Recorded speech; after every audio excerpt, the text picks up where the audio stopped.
Assalamualaikum warahmatullahi wabarakatuh.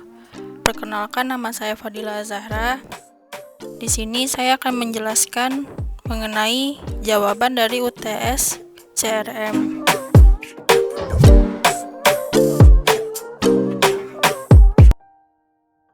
Di sini saya akan menjelaskan mengenai pemahaman saya tentang CRM.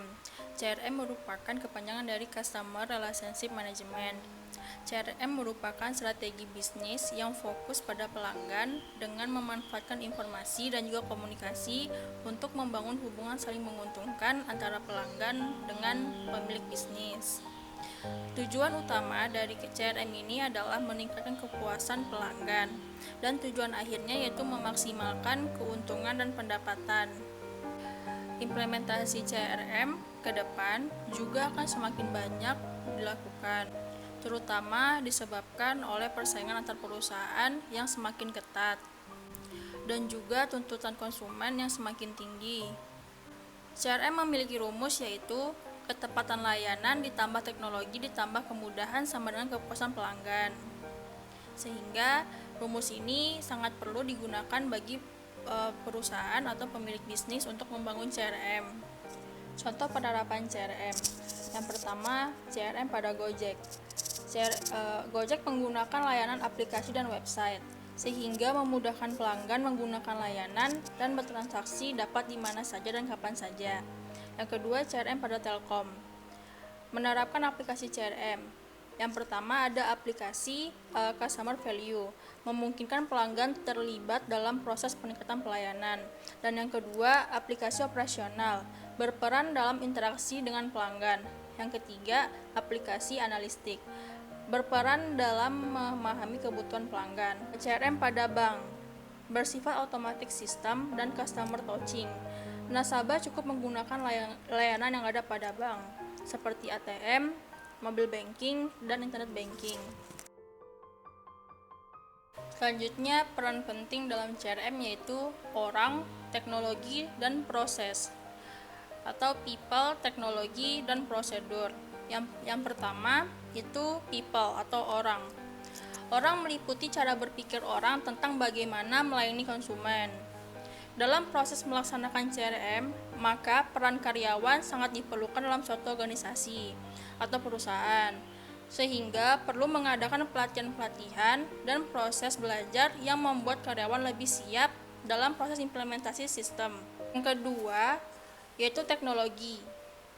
Perusahaan perlu melakukan pemilihan dan pengembangan teknologi CRM, sehingga dengan adanya pengembangan maka penerapan sistemnya sejalan dengan kebutuhan yang sekarang. Dan yang ketiga yaitu prosedur atau proses. Proses pada perusahaan harus didefinisikan secara lebih jelas terhadap target market yang akan dibidik. Hal yang penting lainnya yaitu bagaimana perusahaan menghubungkan antara kepuasan pelanggan dengan kinerja karyawan. Kesimpulannya, aspek penting dalam CRM sangat berhubungan dengan yang lainnya, sehingga apabila poin-poin penting CRM telah berjalan baik dan terpenuhi, maka pada saat melakukan implementasi proses bisnis, pada perusahaan dapat berjalan dengan baik dan sesuai dengan tujuan awalnya. Industri di bidang kuliner sangat berkembang dan bervariasi, mulai dari harga dan jenisnya. Dari hal tersebut, persaingan bisnis di bidang kuliner sangat ketat dan mempengaruhi industri, baik produsen hingga konsumennya. Strategi perencanaan yang akan dilakukan, yang pertama, strategi operasional. Terdiri dari mampu menciptakan produk yang berkualitas, unik, dan sesuai dengan kebutuhan.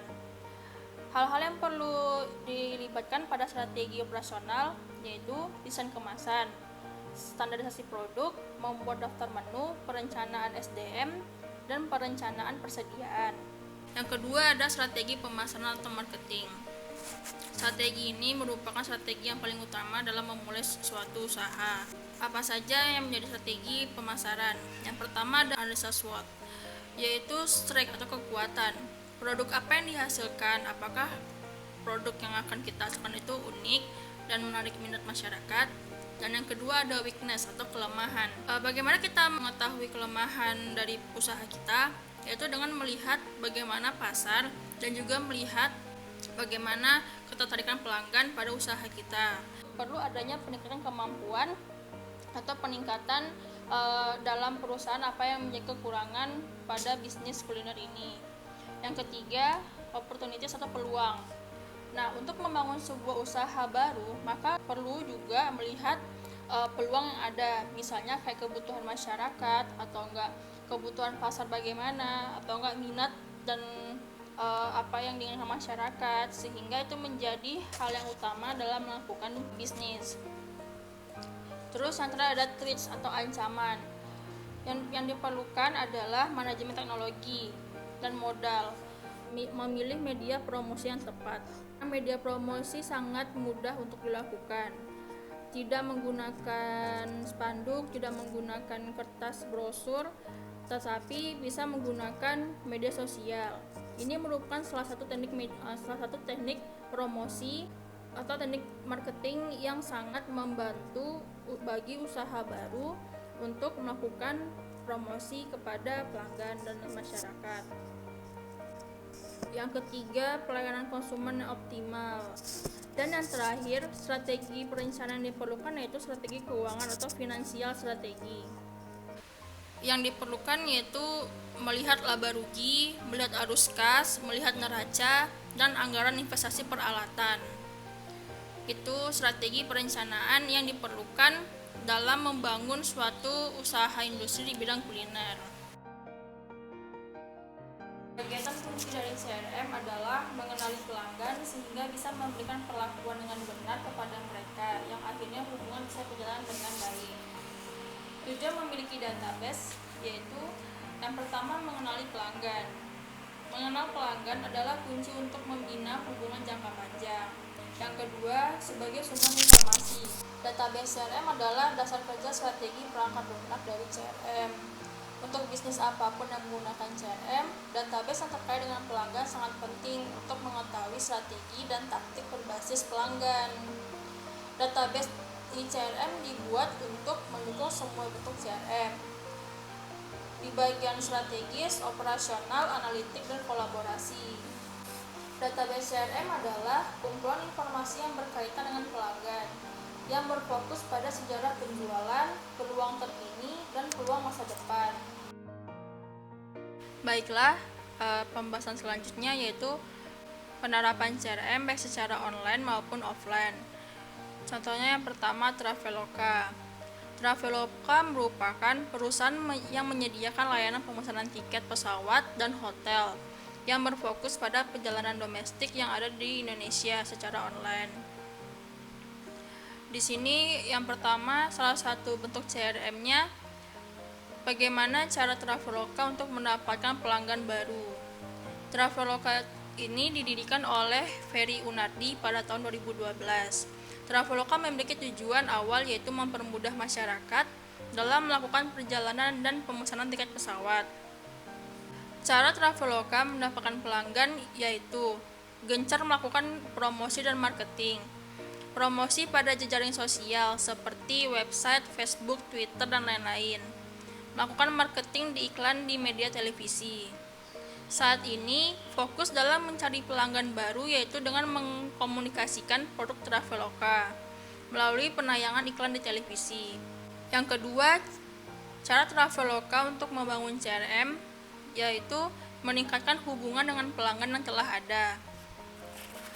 Traveloka memiliki cara tersendiri dalam menarik minat pada konsumennya, yaitu dengan cara menawarkan harga yang sesuai dengan konsumennya, di mana Traveloka mampu membaca gaya hidup yang dimiliki oleh masyarakat pada zaman sekarang. Orang-orang lebih memilih sesuatu yang mudah dan tentu saja terjangkau oleh kantong. Yang kedua, mengembangkan inovasi pada aplikasi. Traveloka terus mengembangkan mitranya dengan menggandeng beberapa mitra lain seperti tiket kereta dan tiket hotel. Sehingga pelanggan terus tertarik menggunakan Traveloka. Yang ketiga, memberikan promosi dan potongan harga. Cara ini merupakan hal yang paling mendapat respon yang baik bagi pelanggan karena nantinya dengan adanya promosi, maka pelanggan akan tetap memesan tiket pada Traveloka. Selanjutnya, cara Traveloka untuk membangun CRM adalah mempertahankan pelanggan. Cara yang saat ini digunakan oleh Traveloka yaitu meluncurkan fitur Traveloka Point. Fitur ini merupakan program reward bagi anggota Traveloka yang melakukan transaksi poin-poin tertentu yang nantinya dikumpulkan untuk diakumulasikan dan dapat ditukarkan dengan potongan harga untuk pemesanan tiket atau hotel selanjutnya. Yang kedua, adanya fitur reschedule. Fitur ini, pengguna dapat dengan mudah mengubah pemesanannya di Traveloka secara online lewat website maupun aplikasi. Yang ketiga, adanya fitur price alert. Dengan memberitahu kepada pelanggan dari harga yang telah ditentukan oleh pelanggan sebagai patokan sehingga nantinya adanya pengingat mengenai pemberitahuan mengenai harga yang telah ditetapkan oleh pelanggan. Jangan lupa menggunakan masker ya saat di luar rumah dan saat berpergian.